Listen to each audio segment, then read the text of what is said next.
Hey everyone, Sherry Van Antwerp, your fitness and life performance coach here today. Today I want to talk about the very complicated subject of nutrition. And it's one of the topics that people come to me over and over again about. And there is so much information out there that it honestly feels really overwhelming to most people because there's so many messages coming at us of eat high fat, drop sugar, eat paleo, eat keto, do if it fits your macros, carbs are bad. It's just overwhelming really to us. And honestly, it's really frustrating to me that we've taken such a relatively simple topic and made it very, very complicated, or at least that it feels very complicated.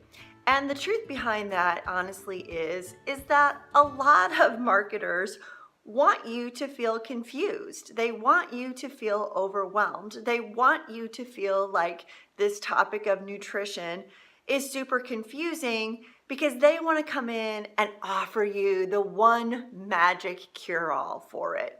So I'm here today to talk some straight talk to you about why nutrition doesn't have to be complicated at all. It can actually be very, very simple.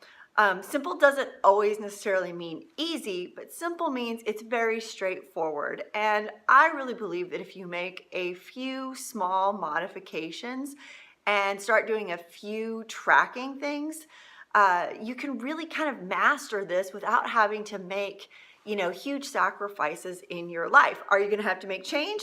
Sure. But I'm a believer that if something isn't sustainable for life, it's no good. What good does it do you to go on to some super restrictive diet program for 2 or 3 months and drop 20 pounds to then just 6 months later turn around and have gained the weight all back again? That's not long term. That's not really what's in your best interest. So let's talk a little bit about where I feel the most change can actually happen. And the thing that I find to be true with all of these different, quote, diet strategies is that sure, they'll all work for kind of a short period of time. You get that honeymoon effect.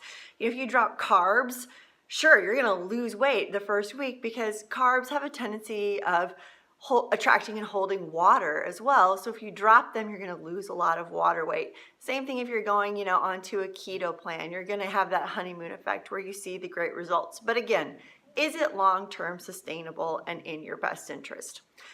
The really nutrition plan that I subscribe to is everything in moderation. Carbs are not bad. Fat is not bad. Protein is not bad. We need to have all of them.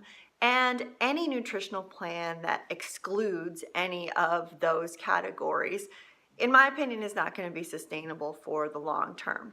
So the problem that I think most often affects us is what I call the mindless margin that exists out there. And what the mindless margin is it's when we think we're following along on a plan, but we have all these kind of like sneaky calories that jump in during the course of the day that we're really not being mindful about. It could be, finishing the quarter of a sandwich that's left on one of the kids' plates. It's the handful or two of candy as we're passing through the office. And it can also just be really underestimating how much we're eating, which is a huge problem actually in the North American diet mentality that we have because our portion sizing has gotten completely out of whack. So even if you're using a food tracker and you're putting in that you had a serving, odds are that that is probably not accurate. You are probably actually eating more than one serving. Those handfuls of candy that you think are not that much, it's like 10 M&Ms is 50 calories. That little quarter of a sandwich is probably another 50 calories. So you can see that if you're not really being mindful and you're not really accurately measuring what you're consuming, it's pretty easy to technically, quote, overeat during the course of the day.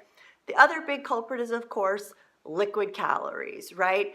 I actually was really shocked when I started looking into a lot of the popular drinks that are out there at a lot of the restaurants like Starbucks, Dunkin' Donuts, things like that. You know, you can be consuming 5, 6, 700 calories just through your morning Starbucks hit or your morning coffee run when it's got all the extra added into it. On the backside of that is our evening beverages of choice, whether it's wine, cocktails, whatever. You know, each ounce of wine is about 25 calories. And so if you're pouring a conservative 4-ounce glass, which let's be real, most people when they're pouring at home, they're not pouring a 4-ounce glass, they're pouring a heavier glass than that. You may think again when you put it into your calorie tracker, oh yeah, I had a glass of wine, but it may have been closer to a glass and a half or maybe even 2 glasses of wine. So it's that mindless margin that we're really not being aware of. So one of the biggest things that I can recommend for people to do is to invest in a food scale. And it sounds like it's not a ton of fun, but it's not something I ask people to do for forever, but I ask them to do it for a period of time so that you can really reprogram your brain and your eyes, which your visual cues are, into what is a serving. You know, what does 3 ounces of chicken look like? What does 100 grams of potato? And full disclosure, I was highly shocked when I saw what 100 grams of a baked potato is. It was a lot less than what I thought. I had been really overestimating, especially on starches, which is really easy to do. You know, our pastas, it's like the size of a tennis ball is 1 serving. Who eats that, right? We're all overeating most of the time, especially on our starches. So get a food scale. Start measuring, start being very accurate and very diligent about what you're actually eating. Pay attention to the mindless bits of food that you're grabbing here and there that may not seem like very much, but when you add them up over the course of the day or over the course of a week, it can be a pretty significant calorie load. And pay attention to what you're drinking in terms of calories. I talked about this in actually a blog post that I did a while back. We're really attracted to calorie-dense foods, and beverages are very much the same, but they give us calories without giving us any volume, without triggering in our stomachs like we've actually eaten. So the liquid calories especially just flow right on through us, and we never really feel like we got full. And that's another one of the big downfalls of any, again, diet plan that you go on is you have to feel satiated. You have to feel like you actually ate food, and you have to quell that feeling of hunger. So to recap, again, make sure you're getting foods that really satiate you, that have volume.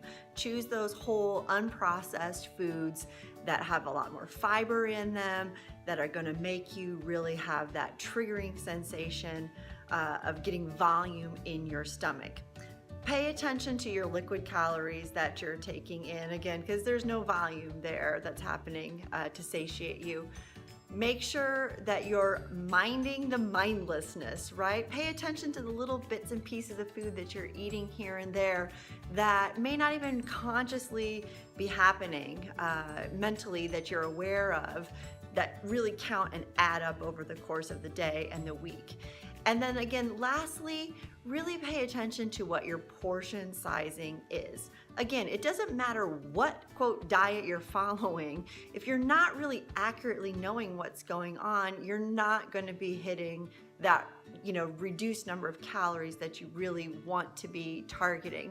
And if you're even over by 10%, 10% a day, if you're on a 1,500 calorie allotment, that would be 150 calories a day. So over the course of the week, that can really add up to a big reduction in what you could be losing just because you're mindlessly consuming more calories than what you really wanted to be consuming. So I hope that this gives you some really simple things to think about. And again, it's just about that being mindful, paying attention, putting a little bit of work into measuring our food to make sure that we're getting things right, and really tracking for a little while. There's a lot more to nutrition that we could talk about, but I wanted to just give you these quick tips that I think can be really helpful in helping you find that balance and get on track regardless of whatever diet plan you want to choose to follow. Enjoy.